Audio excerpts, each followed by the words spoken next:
Alrighty, welcome to answering question 3 in 3.3. So this is the main discerning difference between level 3 and level 1 and 2 when it comes to something quite unique and different. So question 3, it is the comparative question. So it's got a slightly easier mark scheme, which I'll talk through for a moment. It's a comparative response. So the idea is that you compare between two texts. You might find similarities, you might find differences, but that's what you're kind of being assessed on, is your ability to show an understanding through that. It's kind of like answering one of the questions that you would ordinarily have, but again, and then doing it with something else. So you already are familiar with the text, but you've got a certain aspect that's similar between the two texts that you're going to be looking at, a similar strain. It can include contrast, it requires evidence for both of them, and it's actually not as scary as you might first think. If you want to do it in a super detailed manner, you might find that it's quite full on to try and include all of this stuff. But in reality, because of this slightly laxer mark scheme, it is easier in some ways, and it's actually not that scary, and it's kind of fun and kind of cool and something that you get better at. So this is the big mark scheme, and as is last time, here's the smaller one focused down from A4 to E8. So here is what you are assessed on. Effectively 3 things, unless you're aiming for excellence, and then it becomes 4 things. Whereas the other one, it was 3 things, but if you were aiming for anything above achieved, it became 4.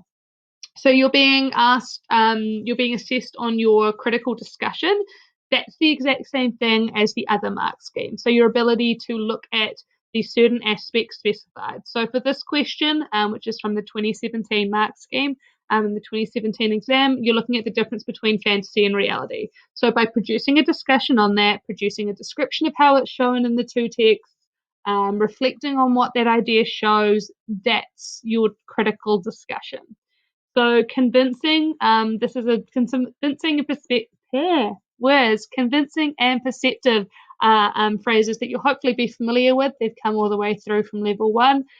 Convincing critical discussion is just going to come in the form of something a little bit more thoughtful, and perceptive just means that you're going to have some interesting or unique ideas that come alongside it. So when you're looking at that fantasy and reality, or whatever the aspect is, you're commenting more on human nature, you're reflecting on what it shows, and you've probably got something a little bit more original, besides just saying it shows fantasy and reality are 2 very different things.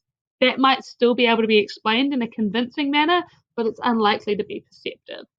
The next bit is the use of evidence. This is the same across the entire mark scheme, as you can see. The one thing that defines this is that you have to give one valid and specific aspect of written text for each text. So whereas the other one you had to have 2 aspects minimum, this time you just need 1 for each text. This is a non-negotiable. You have to have an aspect for each one. So that would be a language feature is a good and easy one to do. And then you might find that you've automatically got other ones through discussions of purposes and ideas. Pretty simple to do, easy to have. Don't just go with one example. Ideally, you want to have multiple examples and comparisons and discussions with them. But that's the bare minimum requirement for it. The next is how it's conveyed, and that is ultimately coming down to that crafting in the language that you've got. The key defining, or the actual something for excellence, is looking at the writer's exploration of this, and that might cover the treatment of it and how it's shown in a different way. And that's just going into why the writer has done that. So that's offering more writer's purpose, which you're automatically doing anyway, which you've been trained to try do in your essays and your unfamiliar text since day dot in level 1, if not beforehand. So ultimately just doing what you're already doing is going to hold you in really good stead for this one. All right, so similar sort of stuff, slightly more relaxed in some aspects when it comes to discussion of crafting and significance and purpose.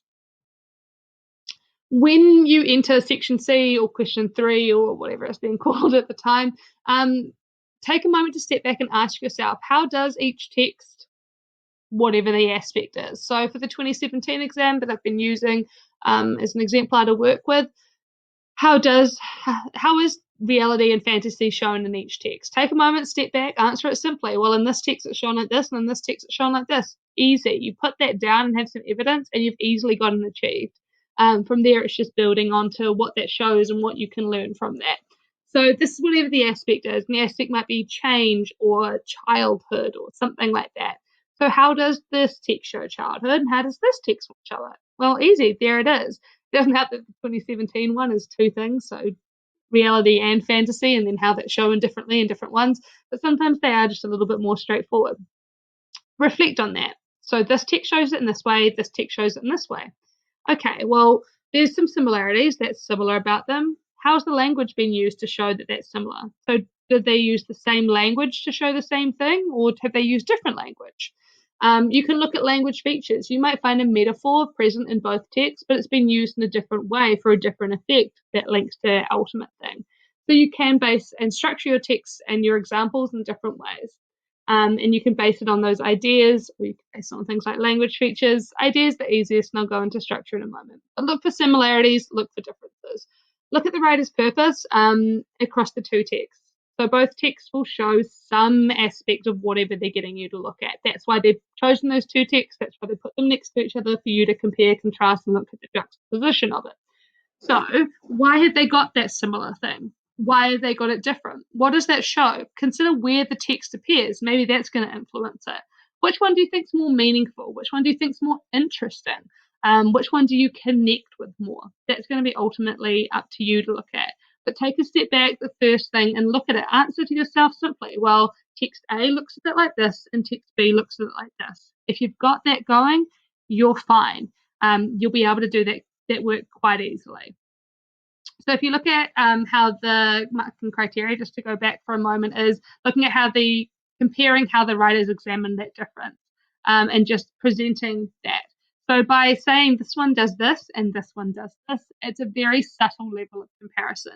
To do better than that, you need to go beyond just saying this, this, this, and this, actually more actively comparing the two. So here's how you can think about structuring it. This is just two options for how you can do it. It's always an individual choice, and you might prefer something like structuring from language features and looking at how they use the same language feature in different ways. But here are two quite simple options that hopefully you can understand. So what you might wish to focus on is, for example, text one, how it shows the aspects, the evidence, and your discussion. Then you go on to text two, how it shows the evidence, how it's shown the evidence and discussion of it, and then compare and contrast and discuss the author's purpose. So look at them as two very separate texts and then discuss together afterwards. That one's quite helpful for ensuring that you've got the boxes ticked. Or what you might like to do is show how it's shown in text one, show how it's shown in text two, so a descriptive paragraph or mini paragraph, then give evidence for text one and give evidence for text two and discuss, and then compare and contrast. So that's a kind of more woven one. It allows you to do a little bit more comparison throughout. So you might go, here it is in text one, here it is in text two, and compare them because you've got them next to each other and you can do that.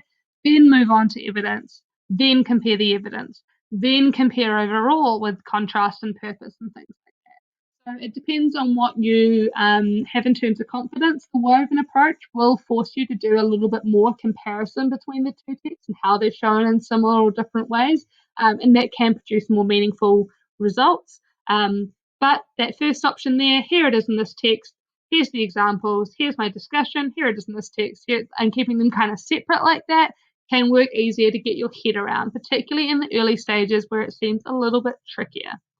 So the best responses are the ones that constantly draw upon those comparisons. That's what they want you to do.